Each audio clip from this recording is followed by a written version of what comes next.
শরীয়তপুরের জাজিরা থানা 9 জানুয়ারি দুপুরের দিকে সংবাদ মেলে ওসি আল আমিনের মরদেহ উদ্ধারের। পুলিশ সুপার নজরুল ইসলাম জানান, দুপুর 1টার দিকে জাজিরা থানা ভবনের 3য় তলায় নিজ কক্ষ থেকে ঝুলন্ত মরদেহ উদ্ধার করা হয় ওসি আল আমিনের। এটিকে প্রাথমিকভাবে আত্মহত্যা বলে ধারণা করছে পুলিশ। আমরাও প্রাথমিকভাবে ধারণা করছি এটা করেছে, সাইন এবং সিমটম দেখে তাই মনে হচ্ছে।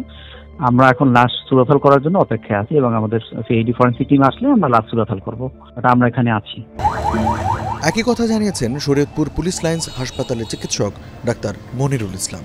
তিনি জানান, গলায় গামছা পেঁচানো অবস্থায় ঝুলন্ত মরদেহ পাওয়া গেছে। প্রাথমিকভাবে ধারণা করা হচ্ছে ওসি আল আমিন আত্মহত্যা করেছেন, তবে ময়নাতদন্তের পর মৃত্যুর প্রকৃত কারণ জানা যাবে।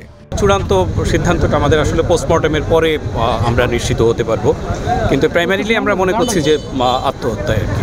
আপনি কি অবস্থায় মরদেহটি দেখলেন? আমরা ওই যে ঝুলন্ত অবস্থায় আছে, এখনো ঝুলন্ত অবস্থায় রয়েছে, ওই অবস্থায় দেখেছি। তার শরীরে কোনো আঘাত, তার গলায় কি রশি দেওয়া? হ্যাঁ, এটা গামছা পেঁচানো। 12টার পরে তার শরীরে কি কোনো আঘাতের চিহ্ন পেয়েছেন কিনা? সুরথাল হয়নি, যার ফলে তো আমরা এখনো তো হ্যাঙ্গিং অবস্থায়, যে জন্য এখনো পর্যন্ত এটা দেখার কোনো সুযোগ নেই। 12টার পরে তার মরদেহটি কোথায় আছে এই মুহূর্তে? যেখানে ঝুলানো ছিল জানালার সাথে যেই জায়গায়, ওইখানে ঝুলানো রয়েছে। ওসির মরদেহ উদ্ধারের খবরে এলাকায় চাঞ্চল্যের সৃষ্টি হয়েছে। থানায় ভিড় করছেন স্থানীয় লোকজন। পুলিশ সুপার, জেলা প্রশাসক সহ জেলা পুলিশের ঊর্ধ্বতনরা থানার ভেতরে অবস্থান করছেন, আর নিরাপত্তার খাতিরে ভেতরে প্রবেশ করতে দেয়া হচ্ছে না গণমাধ্যম কর্মীদের।